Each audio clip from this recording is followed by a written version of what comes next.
Hello and welcome to the EU External Anti-Corruption Promotion, a case study on Moldova. I'm Eliana. And I'm Mihai. From the Moldovan German Forum, a Chisinau-based non-governmental organization whose aim is to enhance the European integration process in Moldova. In 5 podcast episodes, we discuss corruption and EU efforts against corruption in Moldova. This research project is supported by the Institut für Europaeische Politik within the framework of the Eurasia Lab and Fellowship Program. In our first episode, we talked about Moldova and the extent of corruption in the country. We have shown that the widespread high-level corruption has negative implications on internal developments and Moldova's relation with the European Union. In our second episode today, we want to discuss 2 main actors that are engaged in tackling corruption internationally: the European Union and the Council of Europe. As we will see in this episode, both actors are actively engaged also in Moldova and therefore are a significant factor in Moldova's fight against corruption. So, why don't we start with the European Union? Right. After all, EU integration is a declared objective of Moldova's internal and external policy, and the EU is one of Moldova's most important political and economic external partners. But not only that, the EU is an external actor pursuing normative and interest-based foreign policy objectives. And what this means is that in its relations with other countries, the EU seeks to promote its values and norms, but also its interests related to, for example, security, economic development, and trade and good governance. Now, Moldova enjoys highly developed relations with the EU. It is part of the Eastern Partnership, a European neighborhood policy framework that is developed by the EU and its member states, involving 6 countries from Eastern Europe and the South Caucasus.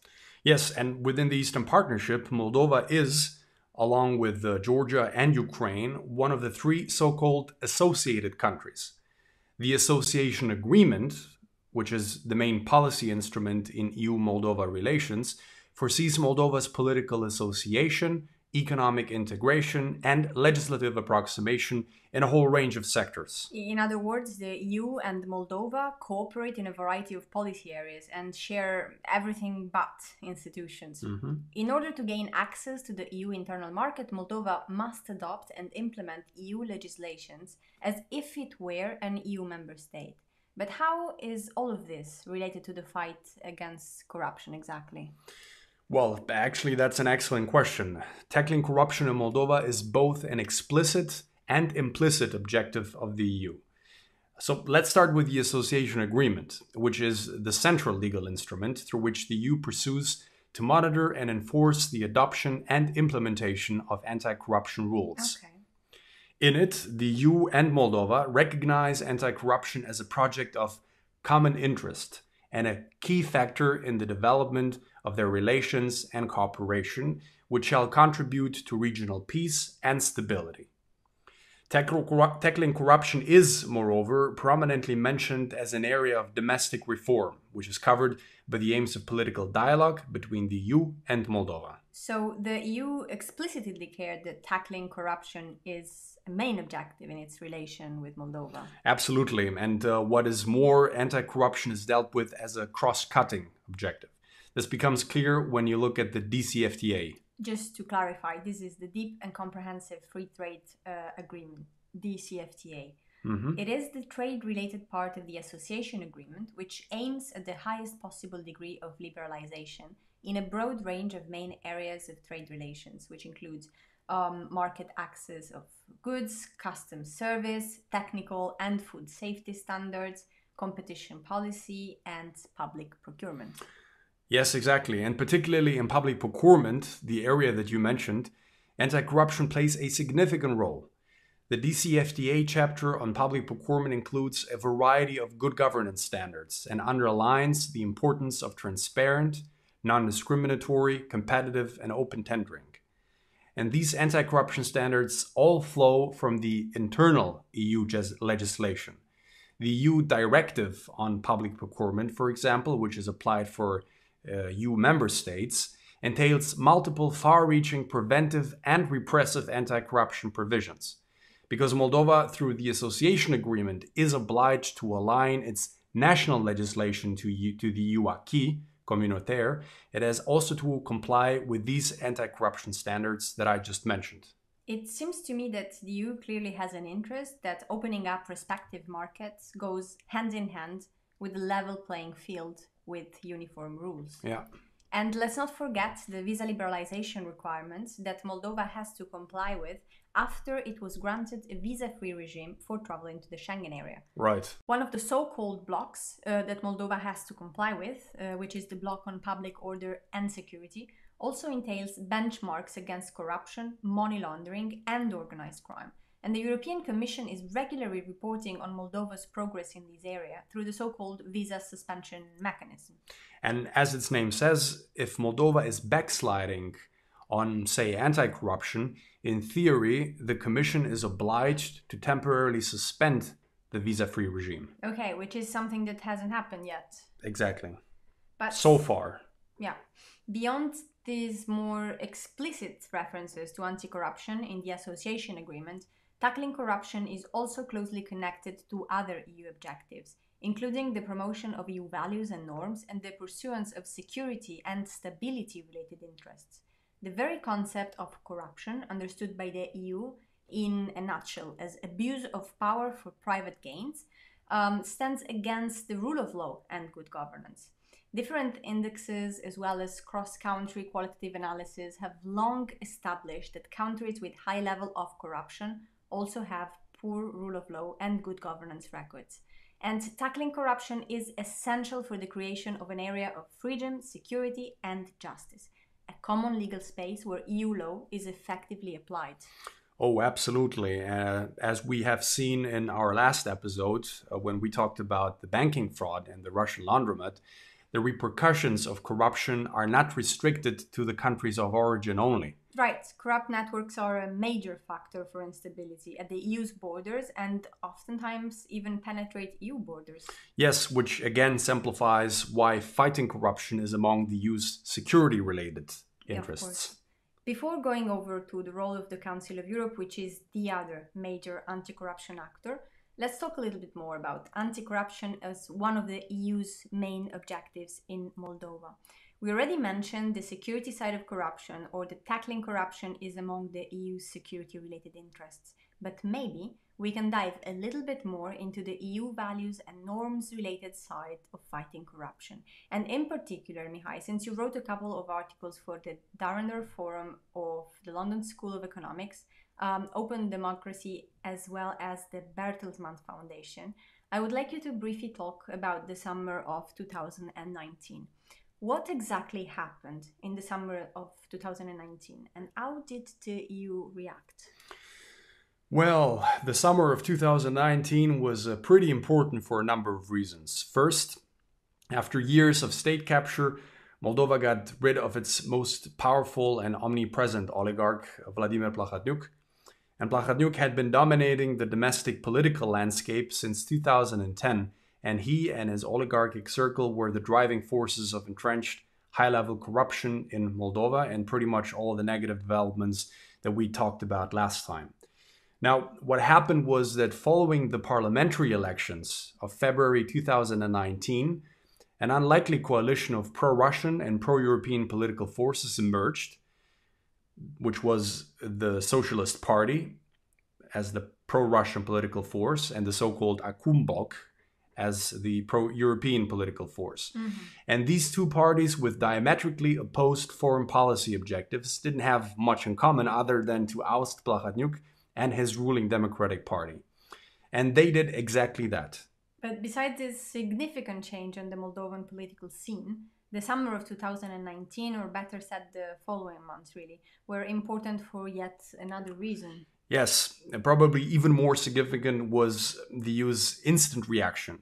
Immediately after this unlikely coalition of pro-European and pro-Russian was officialized and a new government was installed, the EU issued very clear statements in support of the new government. And probably we have to add here for our listeners that the new government was led by the pro-European, as you mentioned before, Maia Sandu, who enjoyed a very good reputation in Brussels. And she and her government adopted a resolute and ambitious anti-corruption course by announcing a comprehensive, if we may say, de-oligarchization package. Right, this was the official name. And on top of the remarkably open, positive and generous tone of several EU high-level officials, the EU dispersed over 80 million euro of financial assistance between July and October 2019 only, which was an unprecedented front load of trust, which stood in stark contrast to the EU's approach prior to the summer of 2019. These events clearly show that much needed EU financial assistance is closely linked to Moldova's anti-corruption efforts.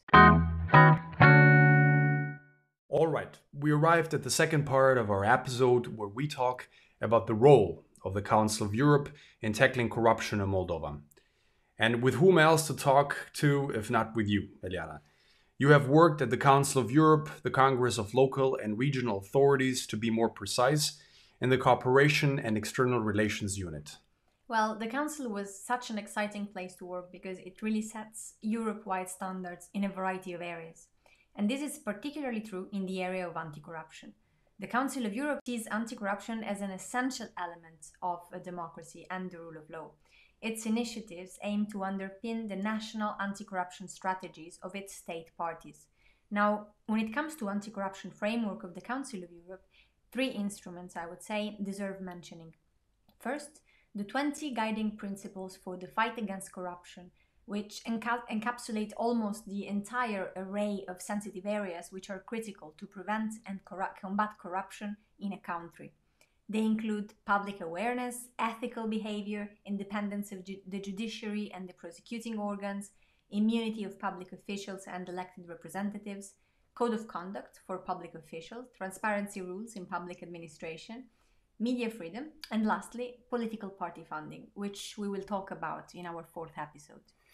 Wow, that's quite indeed a large array of issues.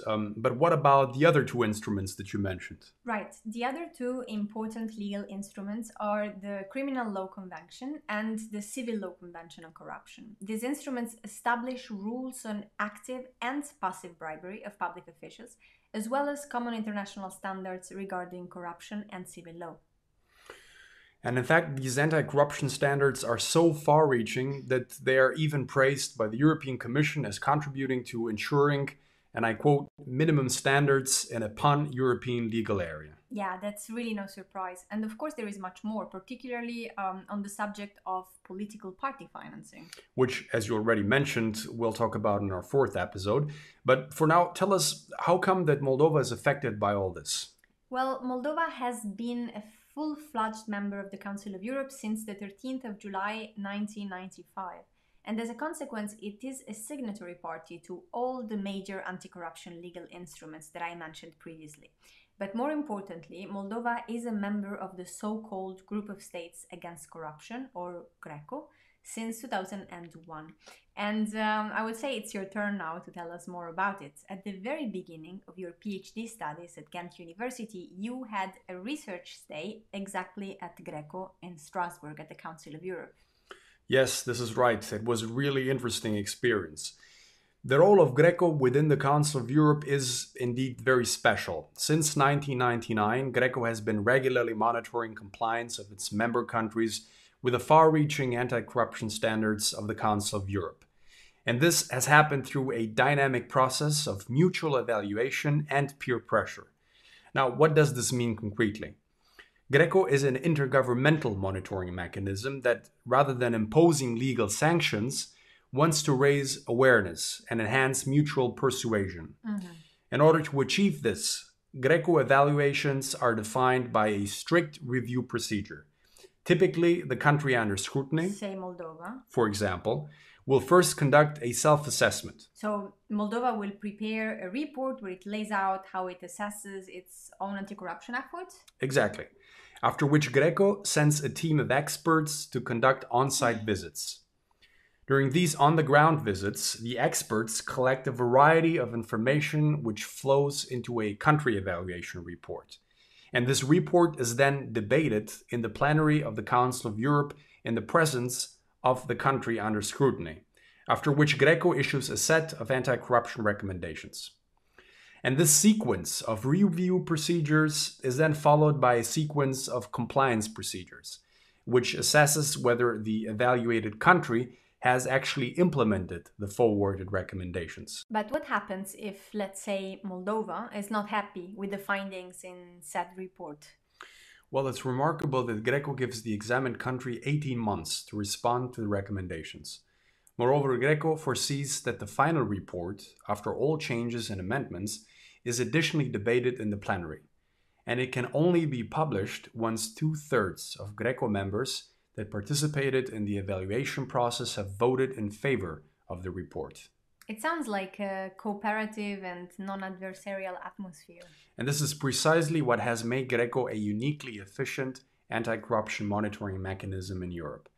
While it's true that within this atmosphere, one crow does not pick the other's eye out, peer pressure and mutual persuasion have achieved a remarkable acceptance rate internationally.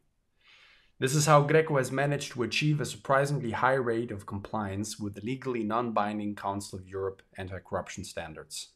Since 2001, Greco has conducted 4 evaluation rounds in Moldova and assessed a staggering range of issues. Now let's not forget the work that Manival is doing, the committee of experts on evaluation of anti-money laundering measures and the financing of terrorism. As Moldova is also a member of this body of the Council of Europe, Manival has conducted 5 rounds of evaluations in the country.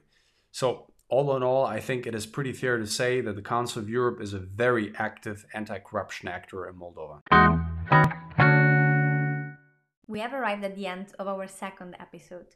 We talked about the EU and the Council of Europe as 2 of the most important external anti-corruption actors in Moldova. Both the EU and the Council have self-proclaimed objective to reduce corruption levels in the country at all levels and across all sectors.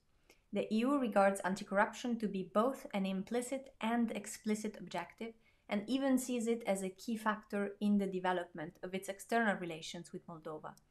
The Council of Europe, on the other hand, of which Moldova is a long-time member, sees anti-corruption as an indispensable element of a democratic state and the rule of law. We have also touched upon the channels or instruments that both actors use to attain this objective. While we have seen that the instruments case of the EU and the Council of Europe is fairly broad, in our next episodes we will take a deeper look at the tools through which the EU and the Council of Europe try to achieve its high anti-corruption ambitions vis-à-vis Moldova. There we will explore 2 policy areas: the policy area against fraud for the protection of the EU's financial interests and the area of illegal party funding. Thank you for taking time out of your day to listen to our podcast. If you have learned something new today, please share this episode with your network or tell a friend about it. If you would like to cooperate with us or have a burning question you need answered, you can reach us at info@fmg.md. Talk to you next time.